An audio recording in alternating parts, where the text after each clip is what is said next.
All right. Hello, everyone. Welcome to this week's Corundum developer meeting. Today, mainly, I just have a couple of status updates over stuff I've been working on over the past couple of weeks. All right. So, quick summary of stuff I'm going to talk about in these status updates. The first one is kind of a bit of a announcement slash discussion point, potentially migrating from Slack to Zulip. So more on that in a couple of minutes. Over the past couple of weeks, I've been working on the batch completion write support in Corundum. So I'm going to talk about that in terms of status and how that's working right now. And then everything else is just kind of carryover stuff from before. Variable length descriptor support. That'll be the next thing after batch completion write. And then we got the softcore 10G25D switching and some clock information stuff. All right. So Slack migration. It's taken a while to get we have kind of a community on Slack right now, so it would kind of suck to migrate that. Currently we're on the free Slack plan, which originally was has a 10,000 message history. So that's, I mean, it's not great, but it's at least somewhat reasonable. Unfortunately, somebody made the decision to switch that from 10,000 messages to 90 days. So unlimited number of messages, but you only get to see the past 90 days, which there's some important stuff in the history there, I think, that people can go back and look at, and losing that would you know not be so great. So I've been looking at potential alternatives to Slack to migrate the community to, and somebody suggested Zulip, and that seems to be maybe the best option. I know there's a couple other projects that are using that. With Zulip, the standard plan is actually free for open source projects. You can put in a request, and if it's for an open source project, they might effectively donate it. So that's pretty good. I mean, Slack right now, I think that we have like 170 people on there, something like that, and it's like I think $7 or $8 a user. So yeah, I don't have funding to pay for that. So but if we move over to Zulip, we can get the full message history, and that would be pretty useful. Unfortunately, Slack can only export all of the public channels. So if we move it over, we'll lose any private chats, anything like that, any private channels. Nothing I can do about that. I think that's the biggest downside. Other than that, Zulip is nominally pretty similar to Slack in terms of the features. They also have a mobile app, although the mobile app is not quite as nice. So I guess I think the changeover in terms of the messages happens on like the 1st of September. So,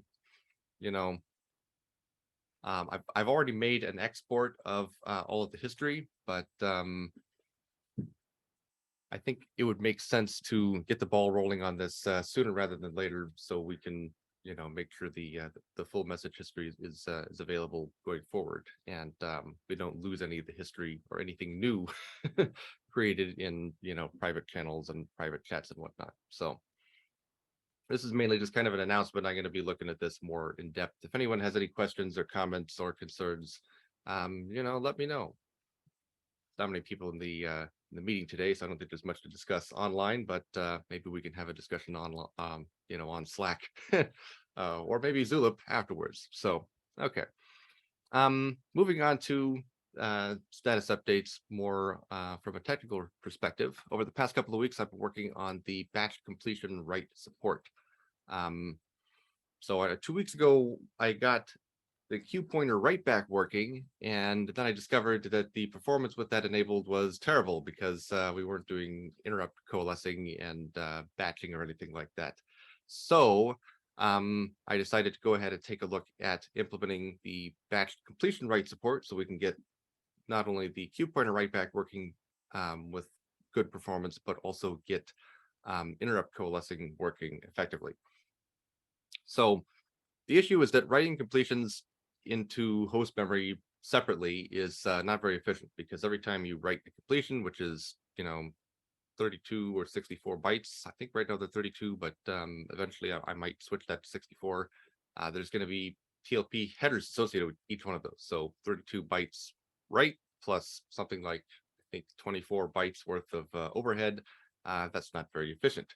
So if you can kind of spool the completions into dynamically assignable buffers in the FPGA and then write stuff out in larger blocks, that ends up consuming less overhead. Additionally, we can issue the block write, event IRQ, and Q pointer writes more or less concurrently out of these buffers, and we can hold off on that for a configurable amount of time, which effectively provides interrupt coalescing capabilities. So I have an initial version of this working in simulation.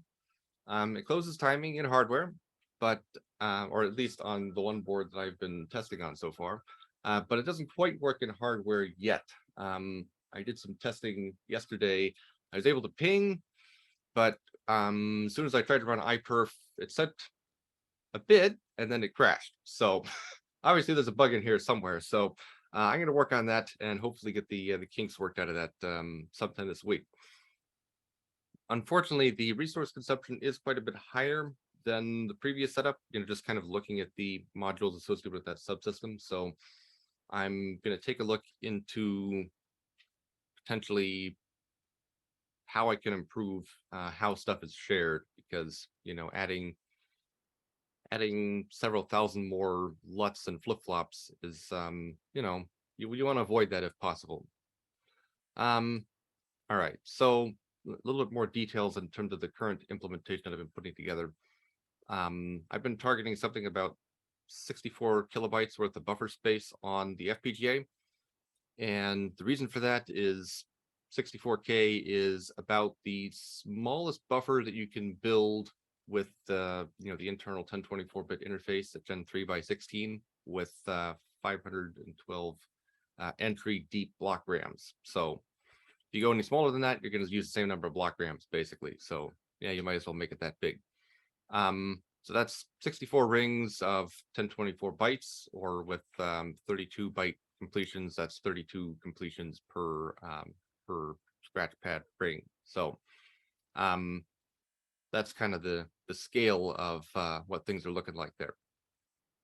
Now the Q pointers into these rings, what we're doing is I'm taking the lower, I guess, 5 bits, because 32 entries of the main ring pointers, and just using that as the index into these Q pointers, or into these scratch pad rings. So the wrap point lines, right? When you run over the end of the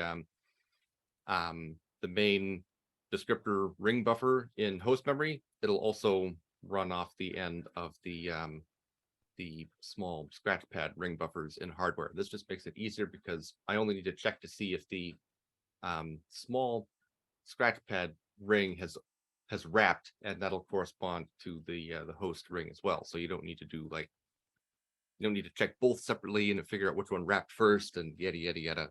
This makes things a little bit simpler. So there's two things that we can do here. One of them is the block write and pointer write back. So block write is actually writing out the data inside of these scratch rings, and then the pointer write back is writing the updated pointer to the host memory via DMA. So the write back is triggered on the half ring boundary in the scratch buffer. So when you cross either the midpoint or the end, it will trigger the write back, and it's also triggered by an event generation.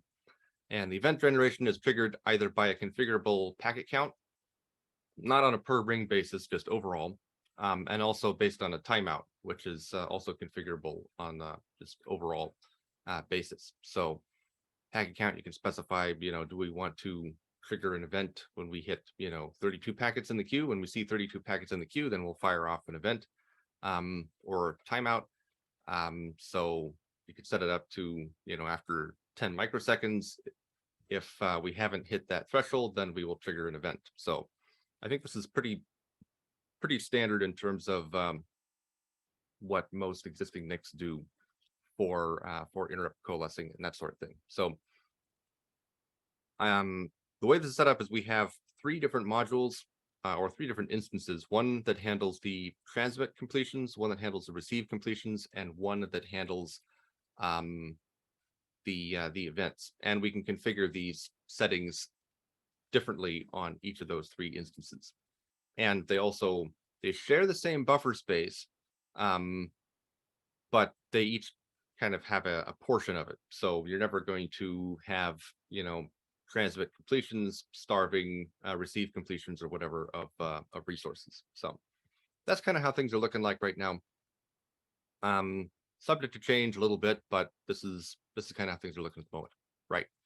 So once I get this thing working, the next step will be getting variable length descriptor support operational. I talked about this last time, so I'm just going to skip over this, the details on this. But the idea with this is to kind of implement the converse, where we can improve the descriptor fetch side of things for, in this case, we're not just talking about reducing the overheads, although it has that effect, but the idea is we can also support more complicated operations in hardware by being able to support, larger descriptors. So we can send, a smaller descriptor when we're just sending a packet that sits in a single piece in host memory, or we can use a larger descriptor if we have a packet that's split across a whole bunch of buffers or something like that. And we can support operations, besides just sending packets. So things like LSO and RDMA operations and whatnot going forward. All right, so let's see. Once I get this done, then we got a couple other carryover items, right? The management softcore, which I'll have to hammer on at some point soon. And then once I have that operational, then the 10G and 25G switching, we can get that all connected up to the driver sitting on top of that softcore. And then clock info register block. That's this is also something that I think would be a useful debug feature, but we'll get that implemented, when I get a couple of those other things out of the way. All right, so that brings me back up to the to-do list for the stable release that I'd like to show, and variable length descriptor support, as well as the completion right or batch completion right support that is, in progress right now. So let's see, what does that leave? We still have to do the improved checksum offloading and get softcore operational, and then I think we're basically ready to actually cut a stable release. And I think a number of people will probably find that useful. Anyway, that about rounds out in terms of the status updates that I have for today. Over the next couple of weeks, I'm going to continue working on the descriptor, the completion write back support, and then also the variable length descriptor support once that's operational. So at this point, we'll open it up for discussion. If we have any questions, comments, concerns from anybody, either about what I've talked about here or other stuff. So, all right, no questions about the status updates, and then I guess we can talk about other things. So I was talking with Martin earlier about SRIOV. We want to bring that up for a few minutes? I don't know. I mean, I have nothing prepared. I would not even claim that we are ready to prepare. We basically started looking at the design, took a look at what we need to do. So the idea is basically to, I mean, assuming that, so the front end of the SROV is, most of it is handled in the Xilinx hardcore, at least for us anyway. I don't know if we would upstream it back to you, how you would actually support such a feature on your vast array of Xilinx right. platforms. So I think there's a couple of aspects to SRIOV, right? So one of them is the, kind of the PCI Express configuration space component to it, and that has to sit inside of the hard IP core. So the nice thing about that is if you get it working on, Xilinx UltraScale, then all UltraScale devices, should be able to benefit from that. Obviously, getting it working on Intel FPGAs or whatever, you would have to figure out, what settings to poke at and whatnot. But, start with one, you get it working for one, get the kinks worked out of it for one, and then you figure out how to get it working on other devices. So, that's exactly where we're starting, Xilinx UltraScale. So, right. Just throw the switch there, the config space is all ready. At that point, we have to decide actually how to manage the MSIX, because it actually usually comes with everything inside that macro anyway, or at least it generates something on the side to represent all the vectors. And you actually go a different way. You have all the vectors, if I understood your latest changes, inside a macro, inside your Corundum design, right? The vectors, you're referring to the interrupt MSIX vectors? vectors. Or, MSIX okay. vectors. Right. Well, so from my poking around with just the MSIX support, it seems like that if you use most FPGAs don't really seem to have MSIX vector tables inside of the core, right? You're kind of Definitely not in the expected hardcore, but as soon Right. as you pinch on the Vivado thing, I want to have SIOV. It actually only accepts MSIX. You basically click on MSIX, you tell it, I want, I don't know, 8 MSIX per virtual function, and it will create all of that for you. Interesting. Yep. I guess we'll need to take a look at how that's implemented exactly. So Yeah, one thing, so the thing with MSIX is there's kind of an interesting connection between what's implemented in the hardware, what sits in the bar space and whatnot, and what sits in the configuration space. So I don't know if X number of channels per VF actually implements anything in the bar space, or if this only affects what gets advertised in the configuration space. Actually, usually you have two options. There's a button where you can say, I want to have everything, and then you just get an interface where you just feed in, I want for virtual functions to trigger MSIX. It just sends the right vector out or sets the pending bit in its array, and these arrays and pending bits, they actually get mapped into the bar space. Right. Okay. I guess I might need to take a closer look at what the Xilinx cores are doing. There's also another option where you can say, hey, I don't want that in there because I want to manage everything on the outside, and then it doesn't that interface. Well, that's something that we should take a look at and see exactly what it's doing. Yep. Yeah, because I mean, if we need to avoid using the little shim that I wrote under certain conditions, then we can probably do that. That would not be particularly difficult to do. But I'm not even sure that we want that, to be honest. Right.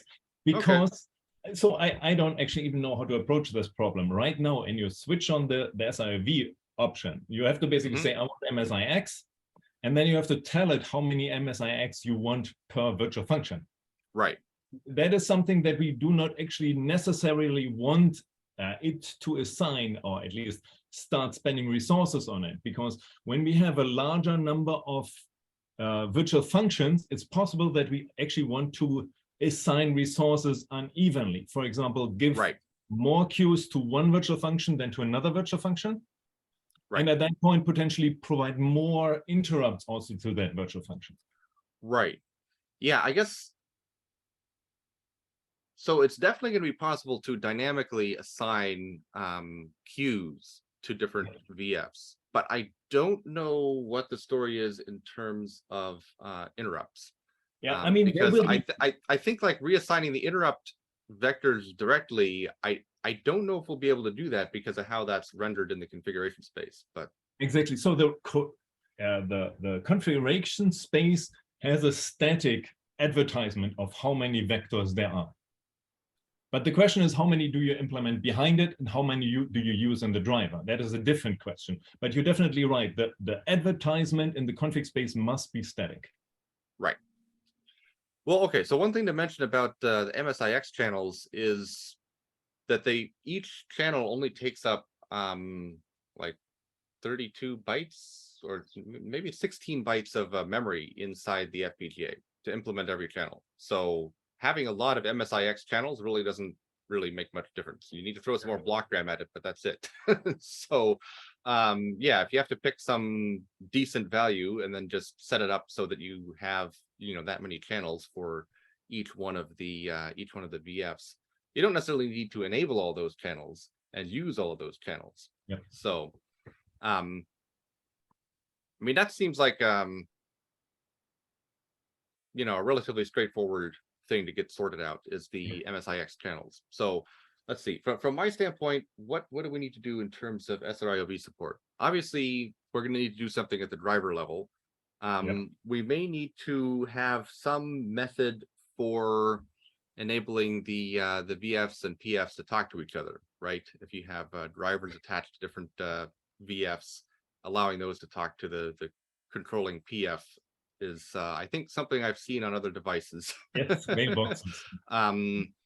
We don't have anything like that right now, but I think that would be kind of important to get something like that implemented. Another thing that we don't have right now is really any way of kind of forwarding the current function to any of the internal logic. So what I've been thinking about doing is basically taking AXI Lite and bending the rules a little bit and adding a T user field, and then we can pass the VF number on the T user.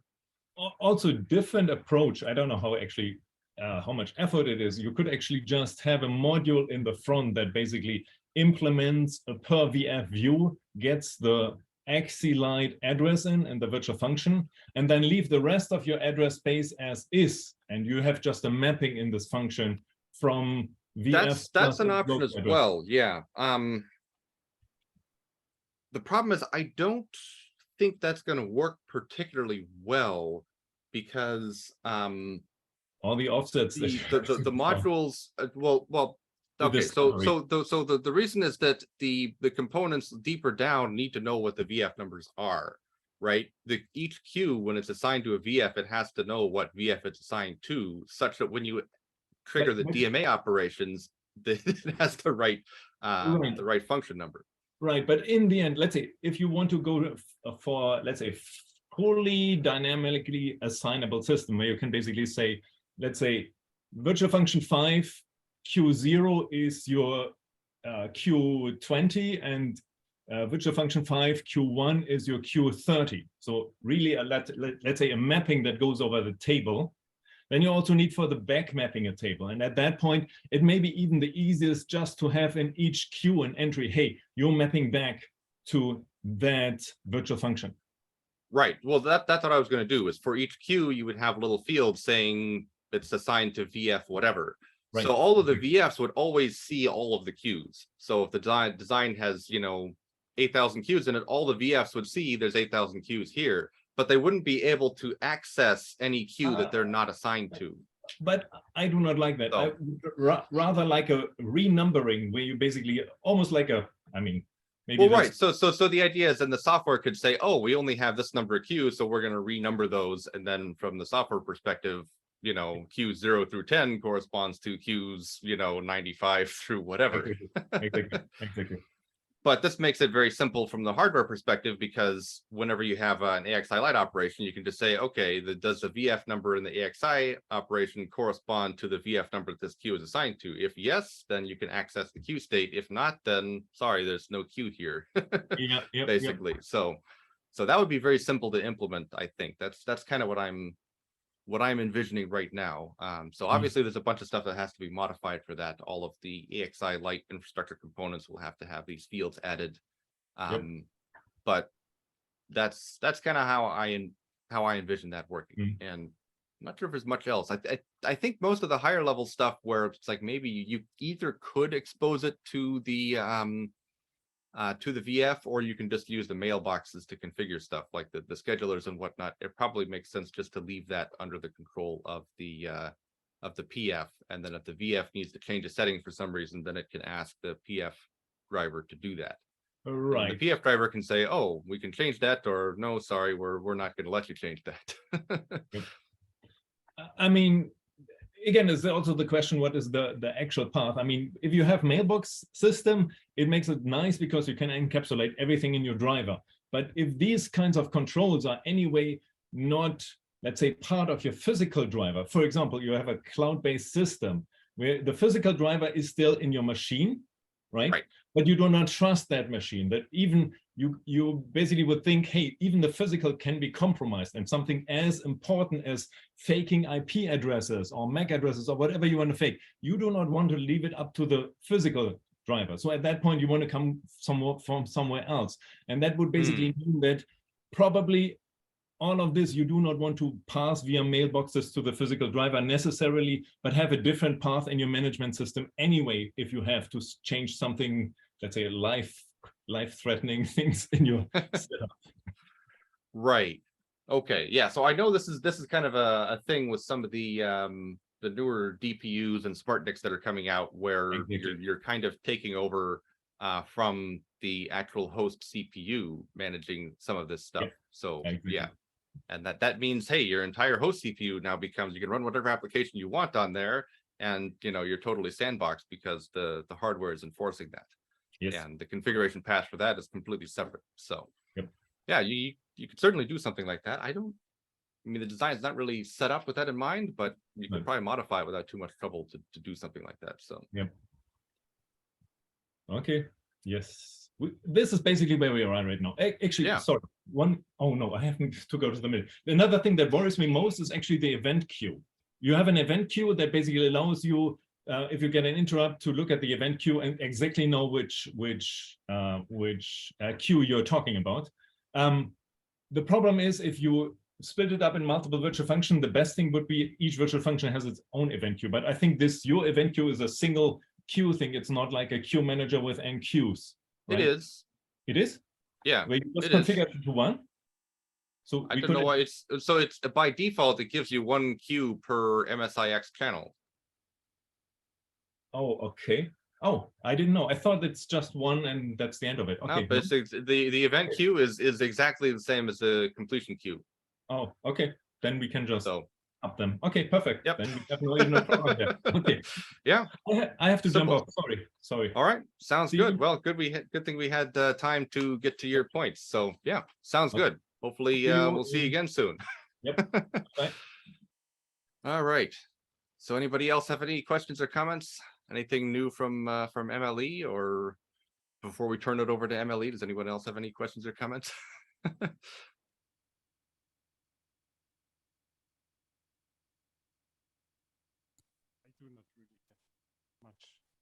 I guess not. So MLE, all right. Joachim, how are things? Yeah, do you hear me? Oh, there we go. Now I can hear you. Yeah, started out very quiet, but we can hear you now. No, I don't have much today. No news. We're kind of moving on slowly. We are busy with our second board bring up. This is a different board or a different iteration of the first board? Yeah, actually, two second things, so to say. Our second version of our PCI Express board, and a different one based on the sync device. Right. Okay. Both are currently in hardware bring up, changing resistors and such things. My colleague has a lot of fun there. Maybe not. For some definition of fun, right? Yeah. And other than that, we are working on our test suite and fixing minor bugs here and there. So no really news in terms of Corundum itself today. Okay. Well, fair enough. Sounds like you guys are you got some new hardware to play with, so that's always a good thing. Yeah.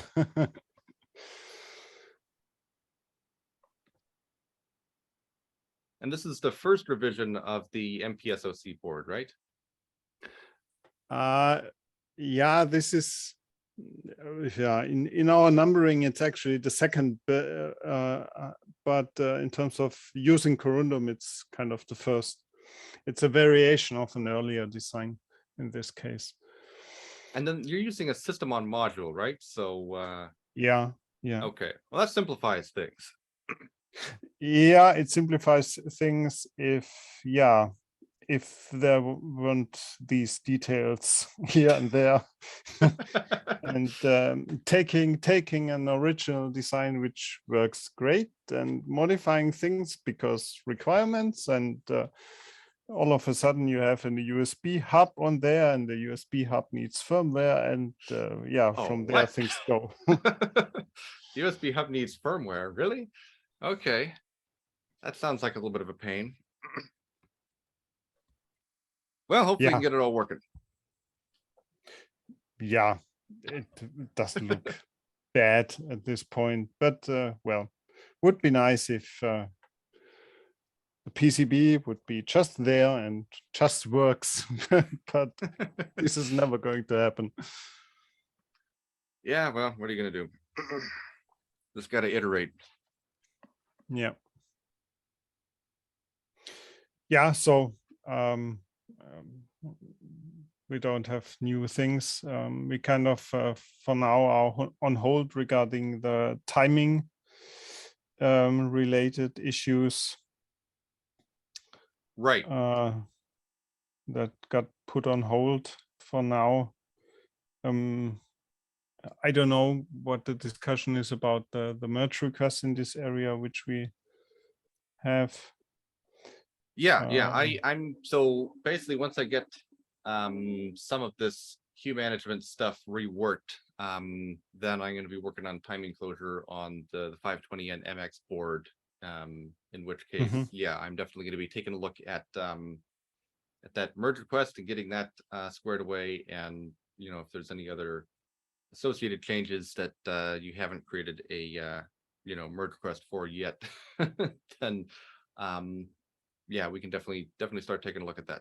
So I know you guys were talking about putting pipelining registers in some of the AXI Lite infrastructure components, but I don't think that was included in that merge request. So, yeah, there are definitely parts which are not part of the merge request. The merge request is actually kind of really some days old.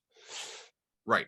There is more. We have to get more upstream, or we have to finish more to get it into a merge request.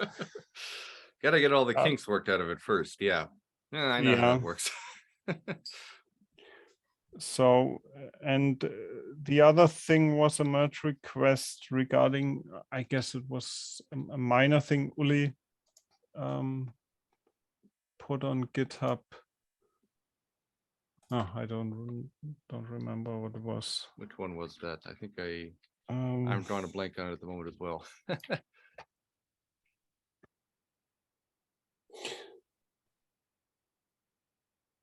The EEPROM readout. Yeah, right, the EEPROM thing. Yeah. I don't know. The discussion there was to kind of better use one of the new APIs, I guess.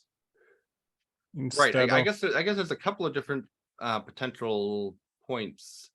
So one of them is, I think right now you guys are what were you doing? You're changing the address of the I2C client, and yeah, that seems like a hack. I'm wondering if there's a better way of handling that.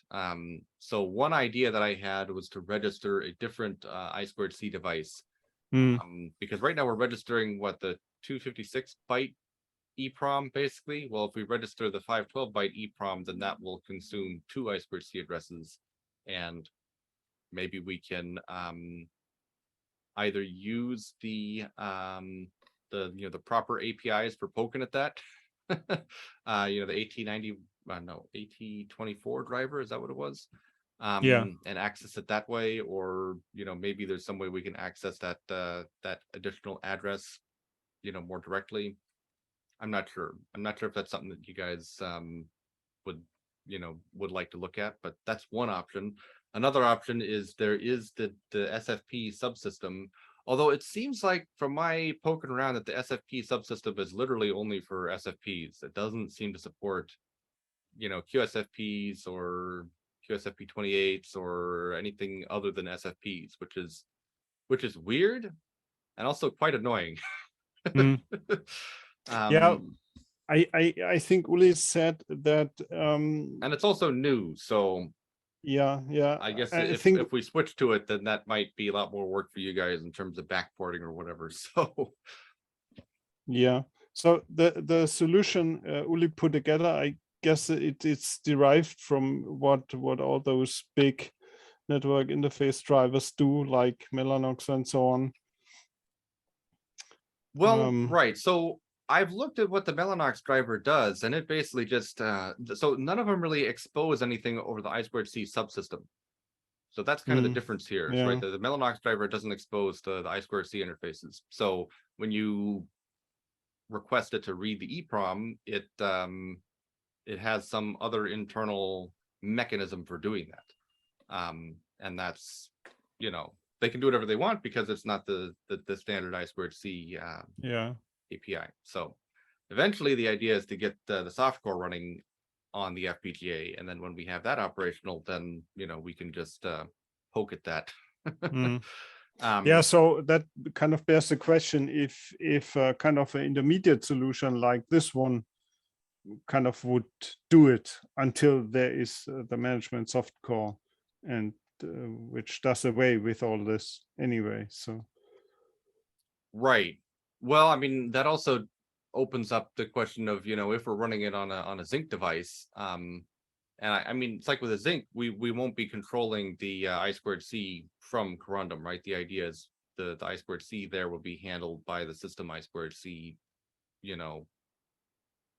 interface, wherever that is. yeah, And then we at connect least that that's one through the device possibility tree. we have to consider. I mean, there might be other situations Yeah. where also on a Sure.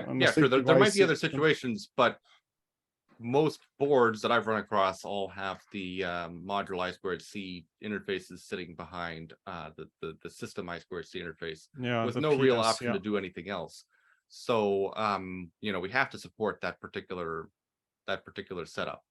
And I guess there's maybe a little bit of a question of exactly what the best approach is for doing that.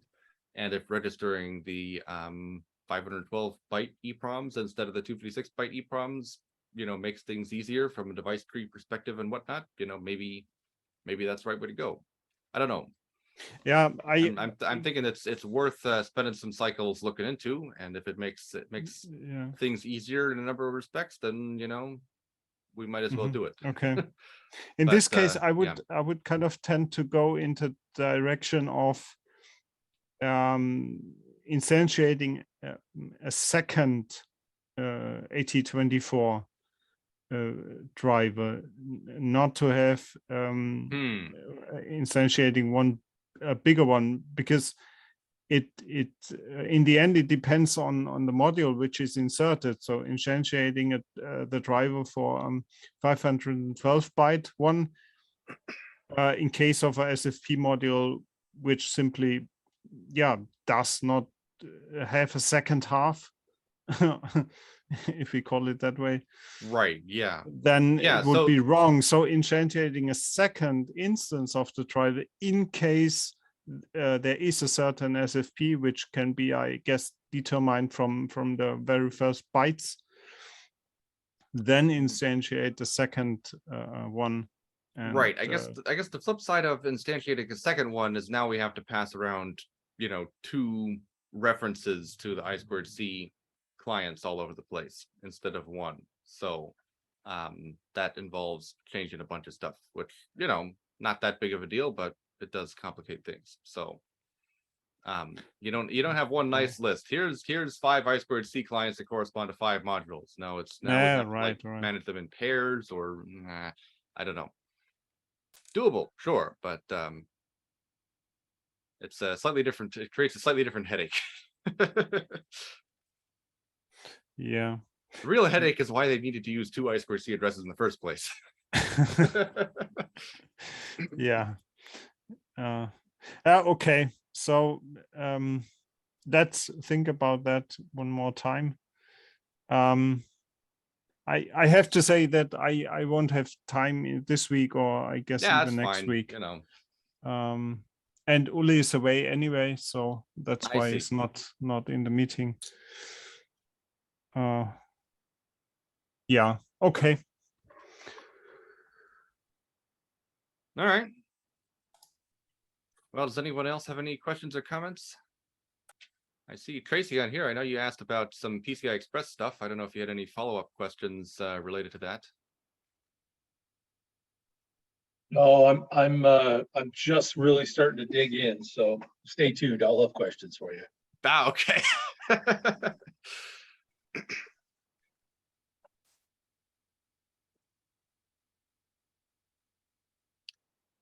All right.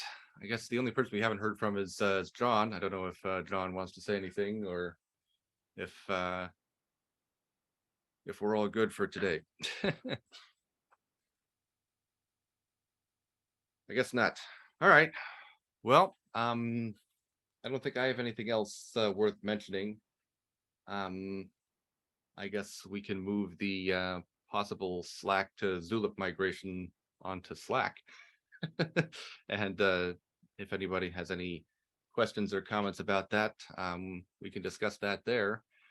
Yeah, nothing else for this week, so I guess we'll call it a day and talk to you guys in 2 weeks. Yeah, sounds good. All right, sounds good. Talk to you. Okay, bye.